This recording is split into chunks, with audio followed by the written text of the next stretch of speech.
Bismillahirrahmanirrahim. Assalamualaikum warahmatullahi wabarakatuh. Perkenalkan, nama saya Nur Hikmah dari kelas X6B.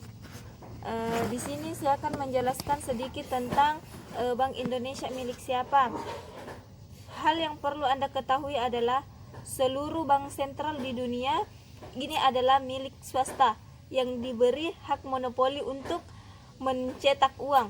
Maka apakah Bank Indonesia juga swasta? Kebanyakan manusia di dunia ini belum memahami bahwa mata uang kertas yang mereka pakai bukanlah terbitan pemerintah setempat. Sebelum ada bank sentral, sejumlah bank swasta telah menerbitkan nota bank yang berlaku sebagai alat tukar di negara yang bersangkutan. Sebelum ada bank sentral, sejumlah bank swasta yang telah menerbitkan nota bank yang berlaku dengan kelahiran Bank of England.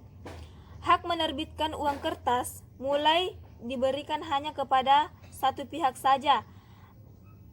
Kebanyakan bank sentral itu melabeli dirinya dengan nama yang berbau nasionalisme agar terasa bahwa bank-bank sentral ini adalah milik negara seutuhnya, sehingga menumbuhkan kepercayaan masyarakat dan tidak menimbulkan kecurigaan serta keresahan. Bank sentral adalah milik keluarga-keluarga. Bank sentral paling berpengaruh di dunia saat ini, Federal Reserve, saham terbesar Federal Reserve dimiliki oleh dua bank besar,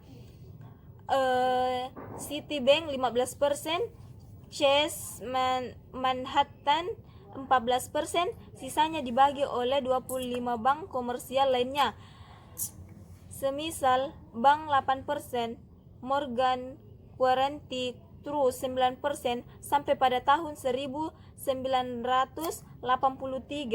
sebanyak 66% dari total saham Federal Reserve itu hanya dikuasai oleh 10 bank komersial saja.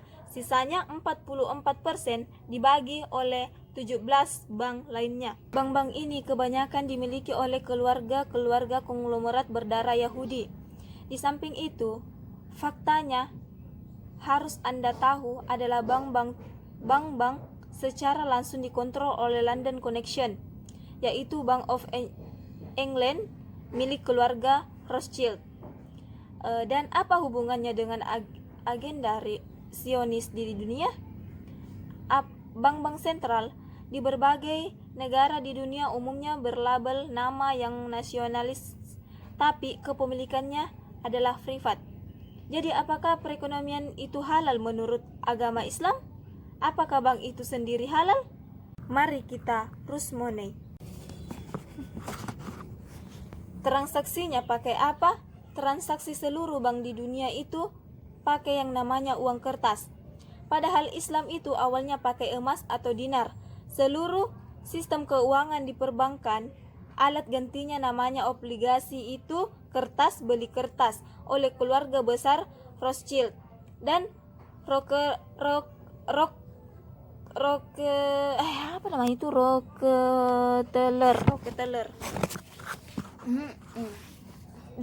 Rockefeller yang sekarang menjadi pemilik sebesar dari Bank Devisa New York yang mengontrol seluruh sistem perbankan dunia dan berada di Wall Street Amerika.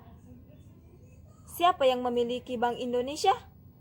Bank Indonesia memiliki hak monopoli untuk mencetak uang rupiah yang kita gunakan untuk bertransaksi sehari-hari.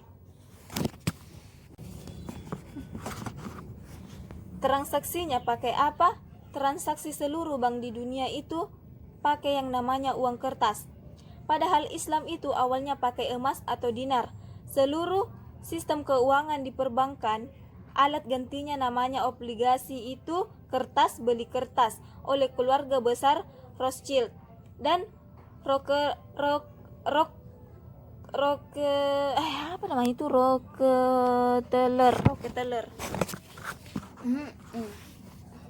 Rockefeller yang sekarang menjadi pemilik sebesar dari Bank Devisa New York yang mengontrol seluruh sistem perbankan dunia dan berada di Wall Street Amerika. Siapa yang memiliki Bank Indonesia? Bank Indonesia memiliki hak monopoli untuk mencetak uang rupiah yang kita gunakan untuk bertransaksi sehari-hari. Siapa sebenarnya pemegang saham Bank Indonesia? Bahkan hingga hari ini, Gubernur BI masih enggan untuk membesarkan siapa pemilik BI sebenarnya. Yang menerbitkan uang kertas pertama yaitu ORI, uang Republik Indonesia, dengan standar emas, yakni setiap 10 rupiah didukung dengan 2 gram emas. Itu artinya rupiah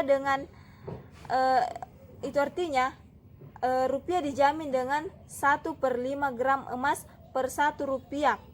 Tapi ketika Insinyur Soekarno dan Dr. Andes Muhammad Hatta menyatakan kemerdekaan Republik Indonesia, pemerintah kolonial Belanda tidak mengakuinya, apalagi menyerahkan kedaulatan Republik baru ini. Belanda mengajukan beberapa syarat untuk dipenuhi dengan terus keamanan negara dengan teror militer, yakni beberapa agresif mata dunia, bahwa terjadilah perundangan yang dinamakan dengan konferensi meja bundar atau KMB. Melalui konferensi meja bundar atau KMB ini disepakati beberapa kondisi pokok agar Republik Indonesia mendapat pengakuan kemerdekaan dari si pihak Belanda. Apa saja kondisi pokok itu? Yang pertama, penghentian Bank Negara Indonesia BNI pada tahun 1946 sebagai Bank Sentral Republik Indonesia yang digantikan oleh De Javanes Bank, De Javasi Bank, sebuah perusahaan swasta milik beberapa pedagang Yahudi Belanda yang kemudian berganti nama menjadi Bank Indonesia. Yang kedua, dengan lahirnya Bank Sentral baru itu, pencetakan uang Republik Indonesia atau ORI sebagai salah satu wujud kedaulatan Republik Indonesia secara otomatis dihentikan dan digantikan dengan Republik Bank Indonesia sejak tahun 1952.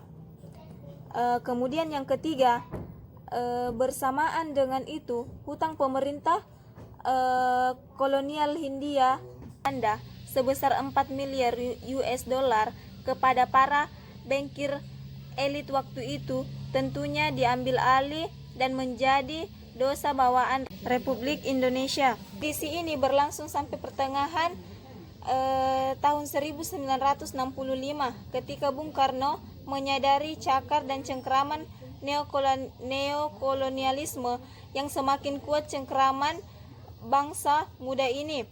Maka pada bulan Agustus tahun 1965 Bung Karno memutuskan untuk menolak kehadiran lebih dari IMF dan bahkan menyatakan merdeka dari Perserikatan Bangsa PBB.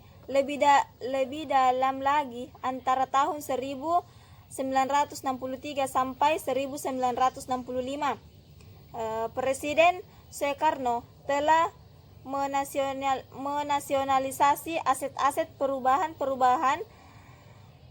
serta Amerika Serikat kelanjutan dari pengambilan aset-aset perubahan Belanda pada masa 1957 sampai 1958.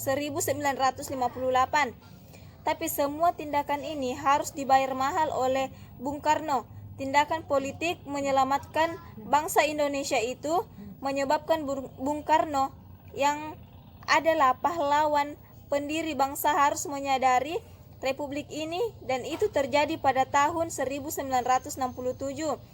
Dengan naiknya Jenderal Soeharto sebagai Presiden Republik Indonesia kedua, dengan enyanya Insinyur Soekarno, neokolonialisme bukan saja kembali tetapi menjadi semakin kuat.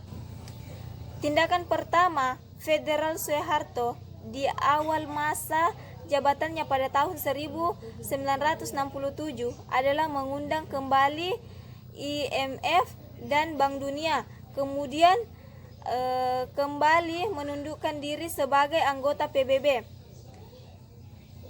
PBB sangat erat kaitannya dengan keluarga Rockefeller, pebisnis minyak bumi berdarah Yahudi yang merupakan sosok balik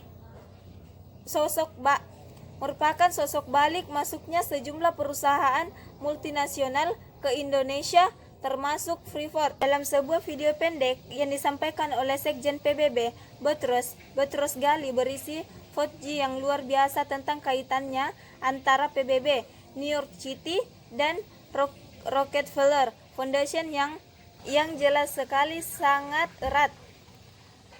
Masa depan negeri ini dan kehidupan anak-anak kita dan juga cucu-cucu kita tergantung pada kesuksesan PBB.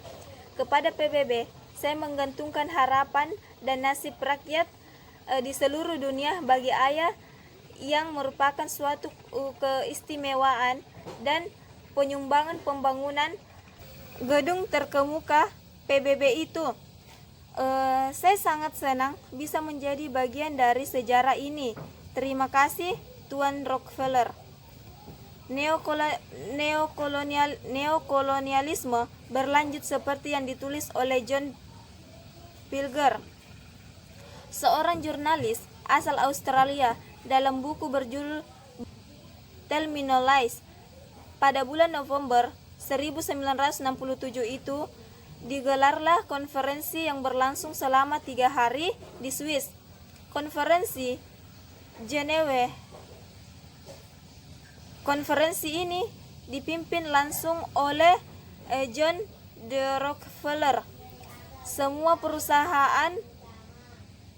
perusahaan raksasa mengirim perwakilannya seperti perusahaan-perusahaan minyak besar, bank termasuk Chase, Manhattan, General Motors, Imperial, semisal industri, British American, Tobacco, Siemens, US Steel, dan masih banyak lainnya. Perusahaan-perusahaan raksasa yang mayoritasnya dimiliki oleh tangan-tangan berdarah Yahudi. Ini menanti bagi-bagi sumber daya alam dari Presiden baru Indonesia yang dianggap Richard Nixon adalah hadiah terbesar dari Asia Tenggara.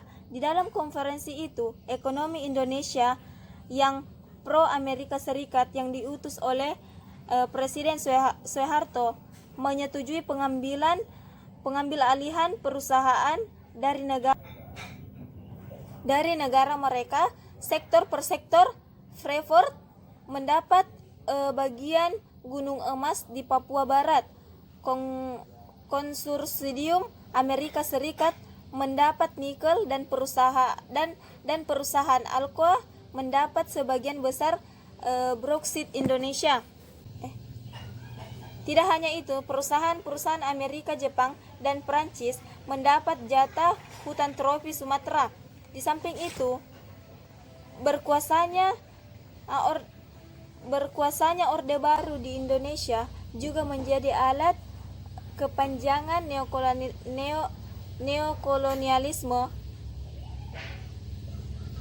melalui pemberian paket bantuan pembangunan untuk dapat membangun bangsa-bangsa yang memiliki predikat terbelakangan, miskin, dan bodoh yang didefinisi sebagai dunia ketiga itu. Disediakanlah paket bantuan oleh IMF dan World Bank yang pada akhirnya menjadi jebakan hutang tersendiri bagi rakyat Indonesia. Mereka juga memberi paket sumbangan untuk mendidik anak bangsa dengan mendidik anak bangsa dengan berkuliah di negara mereka. Tepatnya mengindoktrinasi anak-anak bangsa ini dengan ilmu ekonomi pembangunan, manajemen pemerintah, pinjaman lunak, bantuan pembangunan, dan semacamnya. Diajarkanlah kepada mereka ekonomi neoklasik dengan model pembiayaan melalui defisit anggarannya sebagai legitimas dan pembenaran bagi utang negara yang disulap menjadi proyek-proyek pembangunan dan diwadahi APBN. Semuanya beli dengan nama indah seperti kebijakan dan perencanaan publik, maka utang luar negeri Indonesia yang hanya 6,3 miliar US dollar di masa Insinyur Soekarno, yang diantaranya adalah hutang warisan Hindia Belanda sebesar 4 miliar US dollar ketika masa Orde Baru berakhir pada Desember tahun 1997, membangkang hampir 1000%, yakni sekitar 54 miliar US dollar. Lebih dari 10 tahun sesudah Presiden Soekarno lengser, utang luar negeri